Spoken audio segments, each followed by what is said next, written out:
And yeah, now I understand why y'all don't like it so much.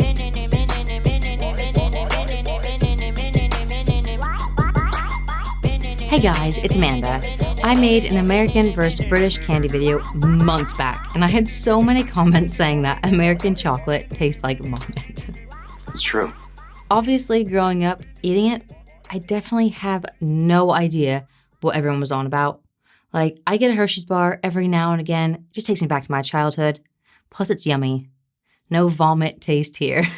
Anyway, I came across this video, Why Europeans Hate the Taste of American Chocolate, and I thought, I need to give this a go, and maybe I'll understand why you all can't stand it. But what's your favorite chocolate bar? Let me know in the comments.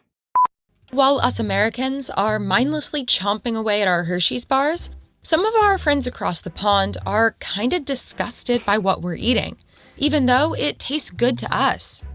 They've said American chocolate tastes like vomit and earwax, called it sour and bitter. In some parts, it's a matter of taste, yes. But actually, there's a scientific reason why Europeans think our chocolate tastes so bad. First, we have to do some debunking. If you look at the nutrition labels of a European Cadbury bar and an American Hershey bar, this is what you'll see. All the ingredients listed by net weight. You may note that in the Hershey's bar, the first ingredient is sugar, but in the Cadbury bar, the first ingredient is milk. So you might think, bingo, there's the reason some Europeans say American chocolate is sickly sweet. But actually, you'd be wrong. In the US, milk is weighed in its evaporated, powdered state, while in the UK, it's weighed as a liquid. So actually, they're pretty much the same. The other main difference is that they use different emulsifiers, which smooth the chocolate. Hershey's uses soy lecithin and PGPR, while Cadbury uses E442 and E476. Again, this seems like a big difference. But actually, E476 is just the European name for PGPR. Wow, that's a mouthful. Another common argument you might hear is that there's a different amount of cocoa in American versus European bars. The US has a requirement for 10%, while EU law dictates that it must be at least 30% cocoa. US law says that 10% can only be cocoa powder, but the EU's 30% contains cocoa solids, aka both cocoa powder and cocoa butter. So again, they end up being pretty much the same. So what exactly is different? Come on, let's hear it. You might be starting to think that this is hopeless. They're practically the same chocolate. But these theories are focusing on the wrong ingredients. Let's now shift our attention to the most important ingredient, Milton Hershey. It was 1894 when 37-year-old candy manufacturer Milton Hershey decided to produce sweet chocolate as a coating for his caramels. It was a novel concept for the day, considering that milk chocolate was a rare treat for the rich and famous. Before this time, the intensive production process just wasn't possible on a large scale. But Hershey found inspiration from Henry Ford's production line and decided to apply that process to chocolate. It was a smashing success, and their flagship factory in Lancaster, Pennsylvania, became the Hershey Chocolate Company. In 1900, the company began producing milk chocolate in bars, wafers, and other shapes. With mass production, Hershey was able to lower the per-unit cost and make milk chocolate for cheap. Hershey had been competing with other chocolate companies to have the cheapest chocolate bar in stores, and therefore the most accessible. Being a savvy businessman, he knew that increasing the quality or flavor would result in slim profit margins. So he decided to focus on the back end, aka the accumulation of ingredients.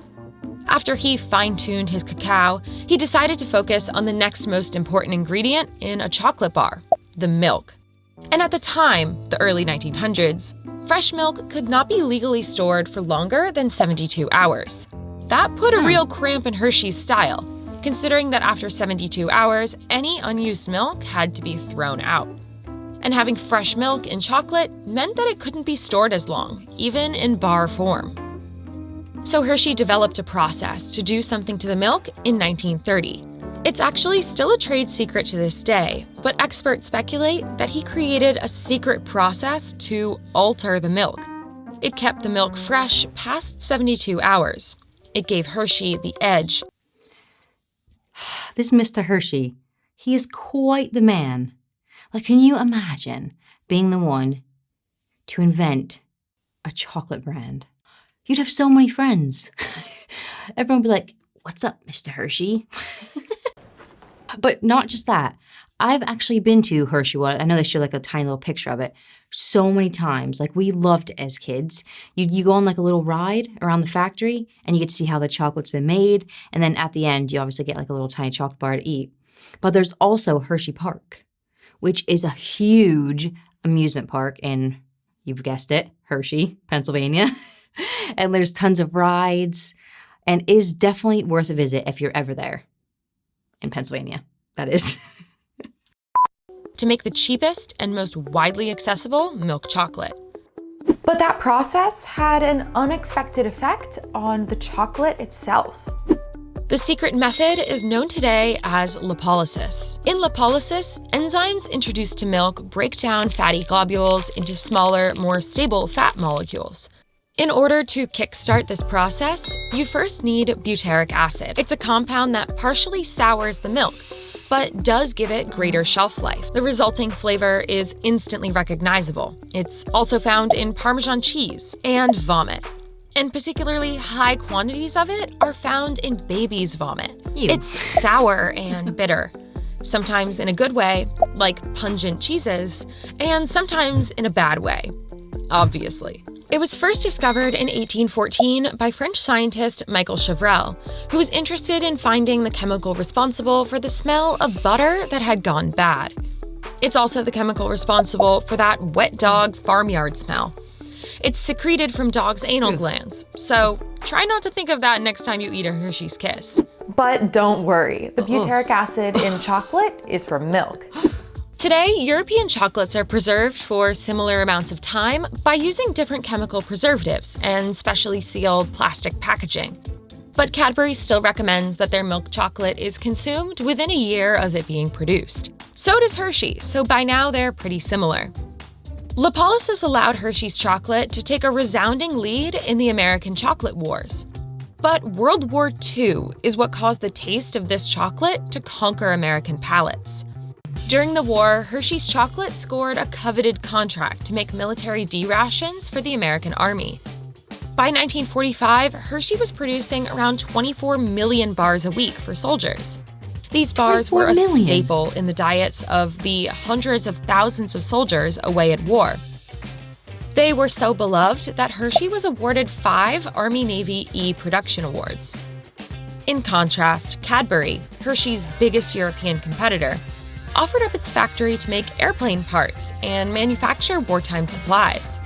They didn't manufacture any food at all, and in fact, in Britain, chocolate was rationed. This allowed Hershey to establish a taste monopoly. Almost every American soldier came home wanting chocolate that tasted the same as the one they'd been eating for years. Since all of the bars that Hershey made for the government used this top-secret milk stabilization method, soldiers got used to the unique taste. In fact, they got so used to it that it became their new normal. Because of the wild popularity of Hershey's post-World War II, other chocolate companies in the US added butyric acid to their chocolate to mimic the flavor of Hershey's that all the soldiers absolutely loved. It became a staple of American commercial chocolate. If you're in the US, like me, you probably don't even notice it when you're chowing down on that chocolate bar from CVS. Today, lipolysis isn't necessary due to chemical advancements in food chemistry. Hershey still does it because the taste is what all of us know and love. Some smaller independent chocolate brands have stopped adding butyric acid to their chocolate in favor of marketing it as similar to European chocolates. With trends moving towards an appreciation of organic, pure foods, Hershey may not be at the top of the chocolate world much longer. But it's hard to beat their super cheap, super accessible chocolate, so don't expect it to go away anytime soon. But Europeans certainly notice, since none of their chocolate companies use the lipolysis method or supplement their chocolate. So on behalf of Americans, I am very sorry that our chocolate tastes terrible to you, but it's not our fault. Thanks so much for watching, and let us know if you've ever tasted anything weird in your chocolate. So I always thought that, you make chocolate, you put in some cocoa beans, some milk, some sugar, and you just wazz it up, wham, bam, boom, chocolate. Duh. I'm kidding. There is so much that actually goes into it, but at least now I know it's butyric acid that makes it taste like that. But again, I do want to say I still do not taste vomit. Or even like the sour bitterness, don't taste it. Yes, it is completely different to, say, dairy milk, which, if I'm being honest, or even Galaxy, I do prefer because it is a much more creamier chocolate. It's yummy. And yeah, now I understand why y'all don't like it so much, and now I get why everyone says it tastes like vomit, because it was just such a random thing to say. Oh, it tastes like vomit. Like, it's not that bad. But there we go. Now I understand. Also, I thought it was interesting that with World War II, that's why it began so popular as well, because all the soldiers had it. Tastes like home. That makes sense. Yeah, I enjoyed that. I feel like I've learned something. If you didn't know, I hope you've learned something as well. And don't forget, let me know what your favorite chocolate bar is in the comments. Mine is probably, I don't know, dairy milk, fruit and nut. Or Galaxy. Just dairy milk, fruit and nut. Fruit and nut? Because, yeah, I get quite excited about chocolate, which I'm probably gonna go grab a bar right now. As always, if you haven't already, please subscribe to my channel, smash that like button if that's what you're into, and I'll see you in the next video. Aphrodite, then discuss, her rapper, messy colors.